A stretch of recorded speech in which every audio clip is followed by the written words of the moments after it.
如果不使用魔法，把一个男人装進這個小籠子裡，你覺得可能嗎？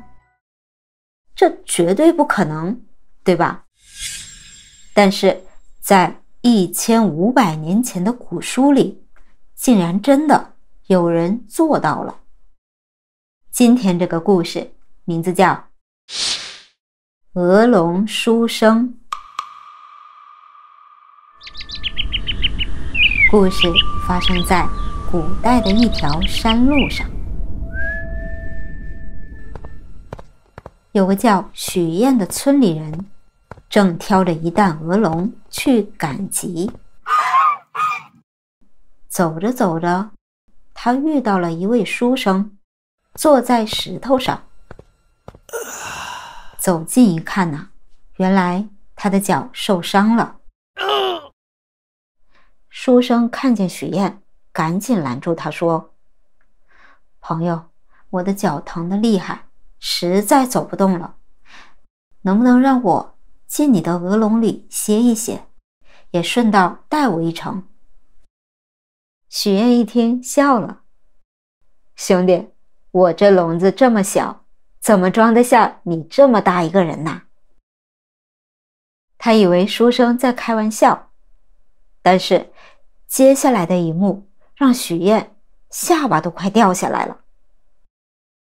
書生站起來，竟然像一縷煙似的飄進了籠子。奇怪的是，籠子沒變大，書生也沒變小，他和鵝在一起卻顯得很寬敞。許燕挑起籠子，哎，重量甚至一點都沒增加。他心裡想：天哪，這肯定是個高人。到了中午，許燕在大樹下休息。書生從籠子裡出來，說：“哎呀，走了這麼遠的路，我應該好好感謝你，我請你吃頓飯吧。”許燕心想，這山裡哪來的飯呢？只見書生張開嘴，呼出了一口白氣，竟然變出了一個大銅盤，還有熱氣騰騰的美味佳肴。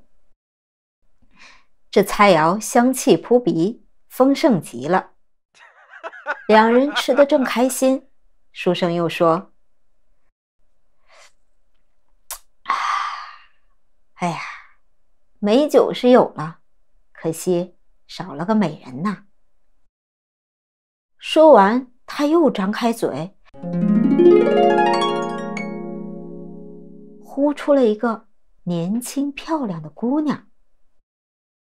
許燕看傻了，但書生和姑娘卻很自然地在一起喝酒。喝着喝着，過了一會兒，書生喝醉了，躺在一邊睡着了。你以為這樣就結束了嗎？精彩的才剛剛開始。姑娘看書生睡熟了，就悄悄對許燕比了一個噓。她說：“其實我也帶了個伴兒。”趁着書生睡覺，姑娘張開嘴，呼出了一個年輕帥氣的男子。現在樹下有3個人了。過了一會兒，姑娘也累了，靠在書生旁邊睡着了。那個男子看着熟睡的2個人，嘿嘿一笑。他對許燕說：“兄弟，其實我也有個心上人。”說完，男子張開嘴，又呼出了另一個女人。你看這畫面多瘋狂！書生的嘴裡藏着姑娘，姑娘的嘴裡藏着男子，男子的嘴裡又藏着女人。就在他們玩得正開心的時候，睡在一邊的書生忽然翻了個身。那個男子一看，立刻警覺起來，低聲說：“不好，他們要醒了。”他張開嘴，嗖的一下，先把那個女子吞了回去。緊接着，姑娘揉揉眼睛醒了，她也張開嘴，一口就把男子吞了回去。最後，書生伸了個懶腰，也醒了，然後把那個姑娘也吞了回去。這一切發生得太快了。書生站起來，拍拍衣服，好像什麼都沒發生過。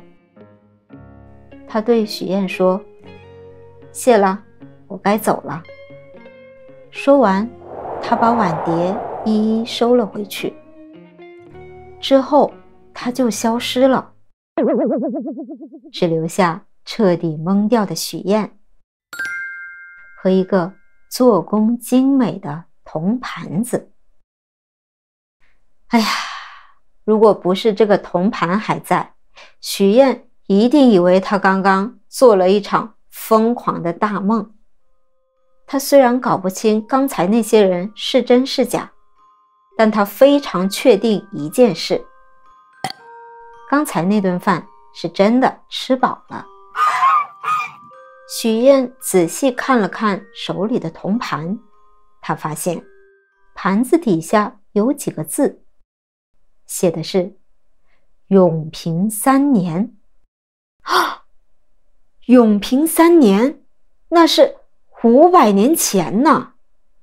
哎，如果是你，你會因为害怕把盘子扔掉，還是把它留下來？